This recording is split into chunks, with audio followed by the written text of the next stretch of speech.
Washe gari da ta farka karfe 8 na safe jikin nan nata da sauki, domin haka ne ta fara kuka a hankali daidai da shigowar Dr. Mansur kenan da tawagar ƙananun likitoci da suke bin bayansa.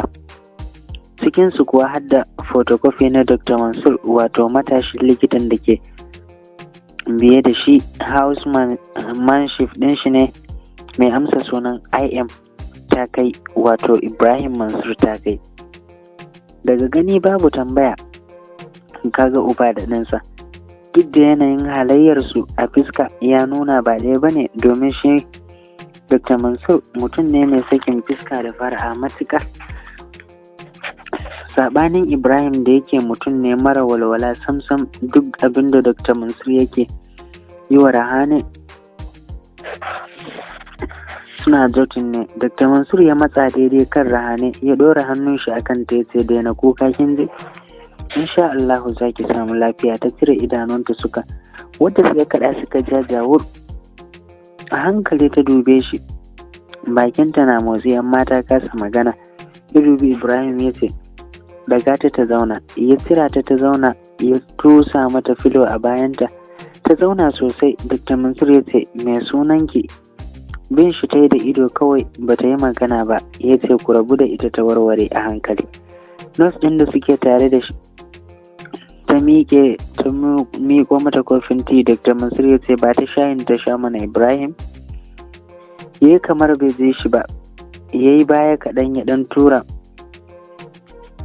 wani abokin karatunsa da ke gabansa ya yi baya. Dr. Mansur sai ya kamar bai ga abin da ya yi ɗin ba. Cikin girgiza kai ya karɓi kofin, ya matsa sosai, ya soma bata da kansa, yana faɗi cikin ransa da ni kake zancen, wallahi sai na kwashe maka wasu maki a cikin makinka. Mamaki ya kama su dukkaninsu. Dr. Mansur da kansa da sauri nurse ɗin nan ta karɓa tana bata, ya ɗan ja baya, sarƙe hannun shi a kirjinsa, bai ƙara kallon Ibrahim ba.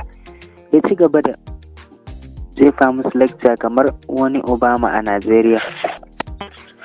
Kwanakinsu 3 Dr. Mansur yana kula da Rahane. Ta ji sauƙi sosai amma ta ƙi magana, don haka ne soma tunanin akwai wani abu. There must be something wrong. Ya faɗa wasu Ibrahim. Da girgiza kai ya juya gare su. Tana buƙatar ganin likitan kunne da kuma maƙogwaro, don haka a yi komai akan abin da ya kamata a gaggauta. Wannan shine darasin da muke buƙata za a yi akan shi a yau. Muna neman lafiyar gangar jikinta ne gaba ɗaya. Cikin sati 2 Dr. Mansur ya bada hankalin shi da kuma ƙwarewar shi a aikin nan akan Rahane gaba ɗaya. Dr. Iman kuma, wadda ya kasance ƙwararren likita ne wadda ake ji da shi a AKTH, duk wani taimakon da ya kamata ya bata sun bata, amma Rahane sai da aka dangana ta da abin jin magana ɓangaren gwaji.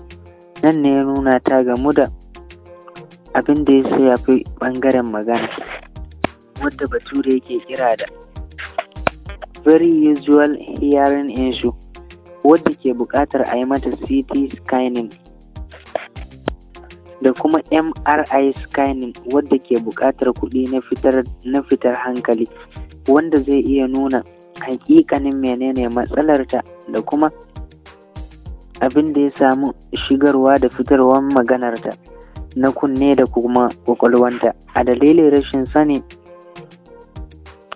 daga inda ta bullo ne da kuma rashin sanin kowa nata, suka samar da abin da ya kamata na jin magana, sannan ta ji abin da suke cewa, amma idan aka cire ba za ta ji ba. Duk da haka aljihun Dr. Mansur ta kai, wanda Allah ya saka wa ƙaunar Rahane da tausayinta a ran shi ba kaɗan ba, ya kasance shi yake aiki. Yau kuma da ya kasance ranar Asabar ne, ba shi ne on duty ba, Dr. Hashim ne, amma sai da ya shigo asibitin musamman domin ya ga jikin Rahane. Yarshi ƙarama Aziza tana riƙe da hannun shi, ta sha adon shadda, ruwan milik ne a jikin shi da kuma hulan da ta dace da su. sanye da lab coat ɗinsa. Rahane na hango shi ta soma murmushi, shi ma murmushi ya mata ganin ta zauna ras, alamun lafiya na samuwa. Ya ja kujeran da ke gabanta ya zauna. Dokto, ya aka yi ne? Kaga yar dokto ta samu lafiya? A sanye ta ce alhamdulillah. Lokaci na farko da ya ji furucin bakin ta kenan tun ranar da suka yi hatsarin. Shi ma ce alhamdulillah. Ya taya sunanki? Ta ce Rahane. Ya bushe da dariya ce Raihana kenan ko? A'a, Rahane dai ta sake gyara masa. To na yarda Raihanatu, ni ba zan iya faɗar wancan ɗin ba saboda ba shi da ma'ana kwata-kwata. Dr. Hashim yana jin sai yana dariya, yana auna feshin ɗin nan na gadon kusa da ita. Lokaci guda Rahane ta soma kuka. Duk lokacin likitocin suka tsaye da dariyarsu suka yi kanta. Kuka Raihana take yi sosai. Daina kuka, gida za mu kai ki. Fatanmu shine Allah ya baki lafiya. Mu tambaye ki ke da waye kuka taho, kuma ina ne garinku? Ni da iya ne, kuma ban ganta ba tun a wannan ranar. Za ki iya gane ta cikin kowane hali? Ta ce kwarai kuwa. Daga ina kuke? Ta kai za mu tsangaya.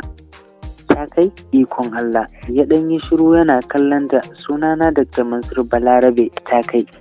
Ta dube shi da sauri ya gyaɗa mata kai yana dariya. Dr. Hashim ya juyo ya ce, Dr. ta kai, ashe yar ta kama yar garin ku ce, dole ne ma a bata extra kulawa, kyakkyawa da ita. Lallai kam haka ne Dr. Dr. Mansur murmushi ya ce da nurse da take gefe, a kawo wa Rahane abin da ya kamata.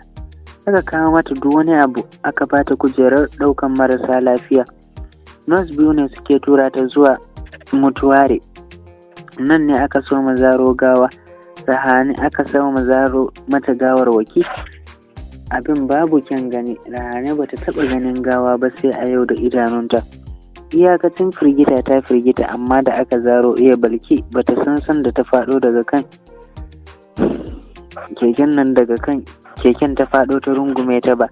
Kuka take yi ba kaɗan mana fitan hankali, domin iya sumul take, babu ko ƙwarzane a jikinta. Idanunta ne kawai a rufe kamar mai bacci, kamar za ta ce iya ta bude ido ta amsa mata. Da ƙyar Dr. Mansur ya samu ya jaye ta daga jikinta, ya mai ta ya ɗauke gawar na asibitin a motar ɗaukan gawa. Dr. Mansur yana biye da shi kuma ɗauke da Rahane da kuma IM a gidan gaba. Suka ɗauki hanyar ta kai. Rahane na baya ta ƙanƙame jikinta tana kuka mai sirri, sai dai daga Dokto har ɗansa Ibrahim babu mai jinta sakamakon ƙira'ar Ahmad Suleiman da Dr. Mansur ya sake a motar har suka isa garin ta kai. Rahane ku yi musu bayani hanyar da za su shigo ta kai kofar gidansu. Tana hango a kori kuran ado a kofar gidansu, gaban ta mugun faduwa. Hakan bai hana ta fitowa daga motar ba lokacin da Ibrahim ya bude mata yana zabga mata harara kamar zai hankada ta. Ki shiga ki kirawo shi. Raihana, in ji babanki, kamar yadda take kiran shi. Da addu'a kawai ta sa kai cikin gidansu. Ta yi sallama ba amsa ba, sai kawai ta sa kai taraf. Ado ya tafke ta ya danne ta a ɗakin iya. Nan ta ga babanta a makure a gefe, daga shi sai gajeren wando, ko ina na jikin shi shatin bulala ne, jini ya biya kwanta. Ado ya ce munafuki. To gata ta dawo da kafafunta. Auren ma na fasa. A gaban ka zan yi kace-kace da mutuncinta in fanshe wahalata na shekara da shekaru. Bai yi la'akari da halin da ciwon da ke jikinta ba, ya haɗa ta da bango, ya keta rigar jikinta tun daga sama har ƙasa. Ihun da Rahane ta zabga ne ya amsa kuwa har sauran gidajen da ke makwabtaka da su suka jiyo. Dr. Mansur na waya, ɗansa Ibrahim ya saurin juyowa ce, dadi yarinyar nan fa ihu take. Da sauri Dr. Mansur ya jiyo, shi ma kunnuwansa sun jiyo masa kururuwarta. Ihun da Rahane take zabga da Dr. Ibrahim suka runtuma cikin gidan da Dr. Mansur ba tare da sun yi magana ba. Lokacin da Ado ya kai ta ƙasa don ya riga kai ta ƙasa, shi ma kuma ya tuɓe, ɗan kamfai ne kawai a jikinta, haka zalika yana ƙoƙarin tuɓewa. Ga Malam Rashidu a gefe a dunkule wuri guda yana ta karkarwa da hawaye, sai tsima jikin shi yake yi, bai ce ufan ba. Ibrahim ya danƙo kwalar rigar shi, da ya binciko shi ya haɗa shi da bango, ya dunkule hannun shi ya sauke bakin Ado, sai ga haƙora 5 sun zubo ƙasa. Jini ya biyo bayan su, ya tankaɗa shi tsakar gidan nan da doguwar ƙafarsa. Lokacin jama'a da makota suka shigo cikin gidan, shi ma dadi ya yi wa 'yan sanda waya, nan da nan sai ga su sun shigo sun kama Ado, an sashi a motar da ba biya hawa kyauta, suka danna Ado ciki. Jama'a na ta sallallame ganin Malam Rashidu daga shi sai gajeren wando, gaba ɗaya ya fita hayyacinsa, ya zama wani irin ɗan tsurut, jikinsa babu masaka tsinke, duk tambarin bulala ne. Rahane na gefe ta kankame jikinta tana kuka. Ibrahim Mansur ta kai ya ciro sut ɗin da ke jikinsa ya rufa mata don kawai ta rufe tsaraicinta. Nan Malam Rashidu ya matsa gaban Rahane ya sa kuka cewa yake ina iya take Rahane. Jama'a makota suka soma kace na ce kan cewa sati 2 kenan ba su ga Malam Rashidu da Rahane a gidansu ba, sun ɗauka ma barin gari suka yi ba tare da sun yi wa kowa sallama ba. Dr. Mansur ya ciro malum ɗin da yake sanye da ita ya sanya wa Malam Rashidu, nan ya so gaya musu yau sati 3 kenan Ado ya kulle shi a gidan nan yana ta azabtar da shi, kansa ya faɗa masa inda ya kai Rahane domin zai ba shi aurenta, bayan shi ma bai san inda suka tafi ita da iya ba. Kowa ya ce Ado zai aikata fiye da haka, Allah ya saka masa. Dr. Mansur ya ce sun yi hatsari ne a mota, kuma ita kaɗai ne aka samu da rai, aka kai ta asibiti. Allah ya yi wa iya rasuwa, tare suke da gawarta. Malam Rashidu ya rikice ba kaɗan ba, kuka yake yana yi wa Rahane, kuka yake ba kaɗan ba, shi yana yi, Rahane na yi, jama'a na ambaton inna lillahi wa inna ilaihi raji'un. Allah ka ji kan iya bilki, Allah ya yi mata rahama. Kan ga ce me wannan jama'ar mutanen ta kai ma abota, kara da haɗin kai sun cika ƙofar gidan tare da Dr. Mansur da Ibrahim Mansur ta kai, aka yi sallah ta iya bilki, aka ɗauke ta zuwa gidanta na gaskiya. Dr. da IM suka wuce gidan hakimin ta kai. Dr. Mansur ɗan asalin garin ta kai ne, da shi da mai martaba hakimin ta kai cikinsu ɗaya. Sai dai shi Dr. Mansur ɗan boko ne na bugawa a jarida, kwata-kwata baya sha'awar sarautansu ko kuma zaman garinsu, shi yasa da ya tafi sai dai ya kai ziyara. Yana Kano tare da iyalansa, shekarunsa 10 a ƙasar waje, yana karatu shi da mahaifiyarsu Ibrahim, wato Asma'u, wadda ‘ya'yanta suke kiranta da Mami. Mami ‘yar asalin garin Jos ce. A Jos ma irin arnan Jos nan ne, a da ba ta da addini, sunanta Anita Shiyana. Sun haɗu da Dr. Mansur ne a jami'ar da take garin, wadda yake Dublin. A nan ne kuwa suka haɗu. A hannun Mansur ta karɓi musulunci, ta kuma rike shi da kyau hannu bibbiyu. Ya sanya mata sunan mahaifiyar shi, wato Asma'u, wadda ta daɗe da rasuwa, don haka shi ma Mamin yake ce mata. Mami kuwa cikakkiyar halitta tana da shi, ga kyau, cikakkiyar likita ce wadda ta san aikinta. Duka yaran su 5 kowanne yana da rata tsakaninsu sosai da wadda yake bi a haihuwa. Rayuwar Mami zallanta na rayuwar Turai ne, wato na mutanen Iris. Ga masifan son 'ya'ya, ba ta son kowa ya raɗe 'ya'yanta ko ya takura musu, ba za ku shirya ba. Daga ita sai 'ya'yanta sai mijinta, saɓanin mijin nan nata Dr. Mansur mai kara ne da kawaici, ga faran-faran da kowa, nuna kowa nasa ne. Ga son zumunci da muhimmancinta, ga son mutane da sauƙin kai. Tun da ya shigo gidan hakimi, tunanin Rahane da babanta yake da yanayin ban tausayi da ya baro su a ciki. Suna hira da ɗan uwansa hakimi Abdullahi ta kai, amma ya lura son hankalin ɗan uwan nasa baya tare da shi. ya gyaran murya. Wani abu ne ya faru Mansur? Ya sauke ajiyar zuciya. Wani abin tausayi nake tunani. Allah ya ja da ran Hakimi, ya warware masa komai. Shi Hakimi bai san su ba. Ya ce yanzu da ka sa kanka cikin dogon tunani, me amfaninsa? Da ka sa kanka a hakan, me kake ganin za ka iya yi a kansu? Talakawa fa suna da yawa a ƙasar nan, ba su kenan ba, kuma ba za su ƙare ba. Dr. Mansur ya girgiza kai ya ce Allah shi ya haɗa jinina da na wannan yarinya, domin haka zan tafi da su Kano. Shi zai yi mini aikin gadi, ita kuma yarinyar zan haɗa ta da su Abida na ɗau nauyin iliminta. Duk da ganinta ba haka Allah ya yi mu, ba zai yiwu in bar ta ba. Hakimi ya girgiza kai jin daɗin yadda yake maganar with a confidence, kuma ya lura tun daga ƙarƙashin zuciyarsa haka take bayani. Ka tafi da yarinyar kawai, ka bar min uban a nan, zan sa a kula da shi. Dama kuma yana kula da dawaki ne. Ina neman nitsatsen mutum wanda zai jure hidimar dawakai na, babu lalaci har na baza cigiya a cikin gari. To ka san halin talakawan namu, ba su yarda su raɓe mu saboda gudun wulaƙanci. Na shaidi jama'ar ta kai akan haka. Dakta ta kai ya ce hakan yayi, na ji daɗi sosai. To ya bari na tura Ibrahim ya zo da su kawai. Ya ɗauko waya kira Ibrahim ya ce dadi, ina fa tare da dawakan mai martaba.